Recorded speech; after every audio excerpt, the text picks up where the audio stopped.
কান্না করতে করতে ফ্লোরে ঘুমিয়ে পড়ি। দুপুরের দিকে ঘুম ভেঙে যায়, ক্ষুধায় পেট জ্বলে যাচ্ছে। বাইরে থেকে আটকে দিয়েছে, খুলতে পারছি না। মামিকে ডেকে বললাম, সকালে কিছু খাইনি, অনেক ক্ষুধা লাগছে, কিছু খেতে দেন। তোর মতো ফকিন্নির বাচ্চারা 2-1 দিন না খেয়ে থাকলে মরবে না। এ বলে মামি চলে গেল।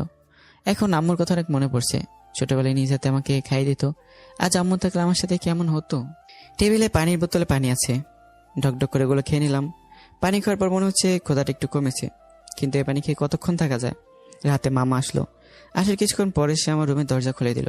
ভাবলাম মামা আমার জন্য খাবার নিয়ে এসছে, কিন্তু আমার ধারণা ভুল প্রমাণিত হলো। মামা এসে আমাকে মারতে শুরু করলো। সারাদিন না খেয়ে আছি, কিছুক্ষণ মার খাওয়ার পর অজ্ঞান হয়ে যায়।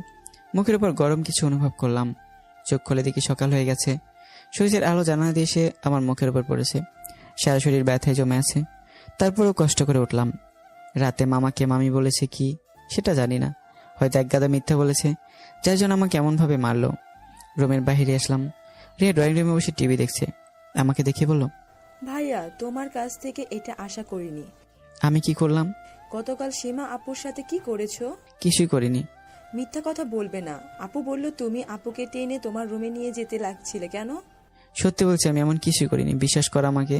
তোমাকে বিশ্বাস করব নাকি আপুর চোখের পানিকে বিশ্বাস করব? সামান্য ধাক্কা লাগে এত বড় মিথ্যা কথা বলছে, কান্না করছে। মানুষ কতটা নিচলে এমন কাজ করতে পারে। আমি রিয়াকে কিছু না বলে বাইরে চলে আসলাম। ইচ্ছে করছে মরে যেতে, কিন্তু আত্মহত্যা তো মহাপাপ। এই জন্য এখনো বেঁচে আছি। জানি না এমন অত্যাচার কতদিন সহ্য করতে পারবো। কিছুক্ষণ পর সীমা একটা প্লেটে ভাত নিয়ে এসে টেবিলের উপর রেখে বলল, খেয়ে নে, অনেক কাজ করতে হবে। আমি আপনার কি ক্ষতি করছিলাম যার জন্য আমাকে এমন শাস্তি দিলেন? তোকে আমার 2 চোখে দেখতে ইচ্ছে করে না, এর জন্য মার খাওয়াইছি। এখন থেকে যা বলবো তাই শুনবি, না হলে এর চেয়ে ভয়ানক কিছু হবে। আমি কিছু না বলেই তাড়াতাড়ি খাওয়া শুরু করলাম। খাওয়া শেষে প্লেট ধুয়ে রেখে আসি। এভাবেই দিন কাটতে লাগলো। কয়েকদিন পর সীমা এসে বলল, ওর রুম মুছে দিতে। রুম মোছা আমার কাজ না, আমি ওটা পারবো না। কি বললি ফকিন্নির বাচ্চা, পারবি না? বলেই আমাকে থাপ্পড় মেরে দিল। আমার রাগ হয়ে গেল, দিলাম কষে কয়েকটা থাপ্পড়। অন্যকে মারার সময় খুব মজা লাগে, এখন দেখ কেমন লাগে। সীমা কান্না করতে করতে চলে গেল। প্রতিদিন এত অত্যাচার আর ভাল লাগে না, যা হবার হবে। একটু পর সীমার সাথে মামি চলে এলো। এসে কোনো কথা না বলে ঠাস ঠাস করে থাপ্পড় মেরে দিল। আমি দোগালে হাত দিয়ে দাঁড়িয়ে পড়লাম। আমার বোনের মেয়ের শরীরে হাত দেওয়ার মজা তোকে কড়াই গন্ডায় বুঝিয়ে দেব। খালামণি, এই লুচ্চিটা আমাকে একা পেয়ে জড়িয়ে ধরছিল। আমি ছাড়ার চেষ্টা করছি জন্য আমাকে থাপ্পড় মারছে। আর দেখো, আমার জামার হাতা ছিঁড়েছে। আমি তাকে দেখি, ও সত্যি সত্যি ওর জামার হাতা ছেঁড়া। কিন্তু আমি এই কাজ কখন করলাম? আমি তো শুধু থাপ্পড় দিয়েছি। আজ এই বাসায় হয় এই শয়তানটা থাকবে, না হয় আমি থাকবো। তোর খালু আসলে এর বিচার হবে। মামি সীমার সাথে চলে গেল।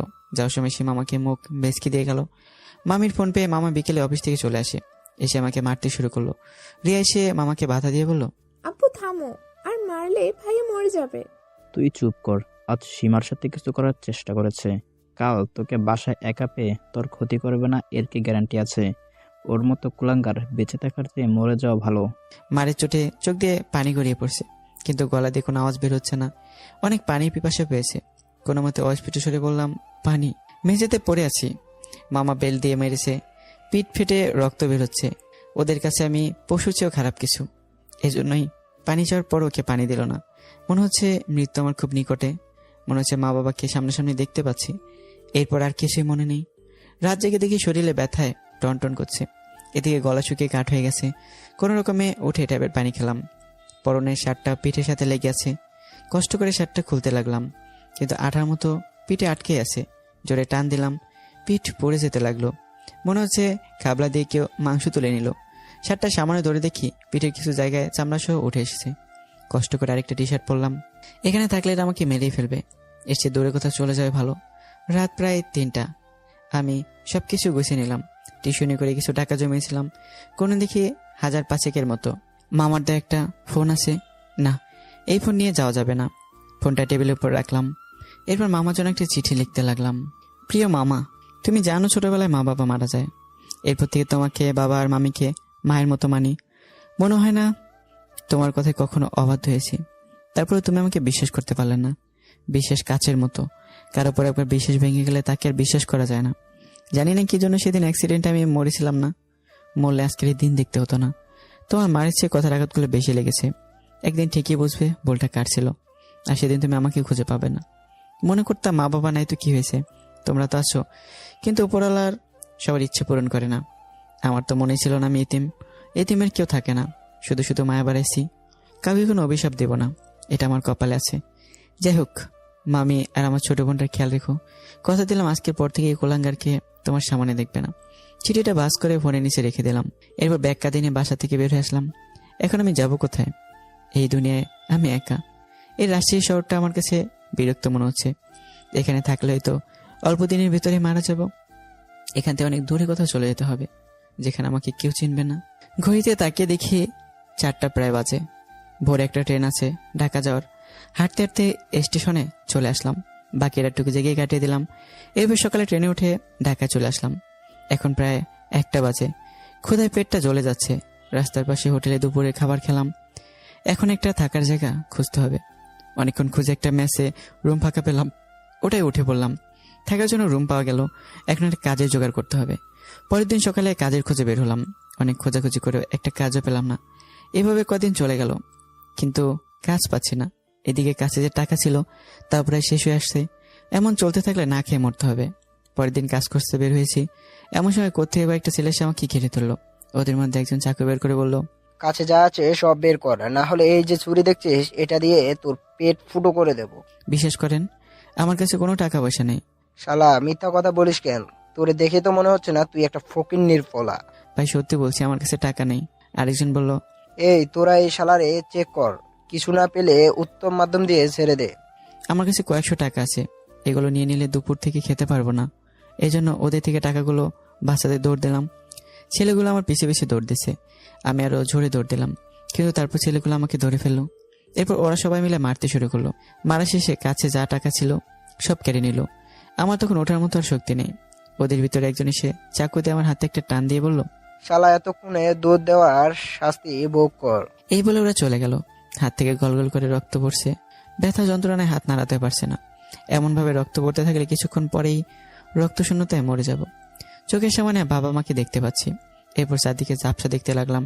চোখ খুলে দেখি আমি হাসপাতালে, কাটা হাতে ব্যান্ডেজ করা, আরেক হাতে দেখি স্যালাইন লাগানো।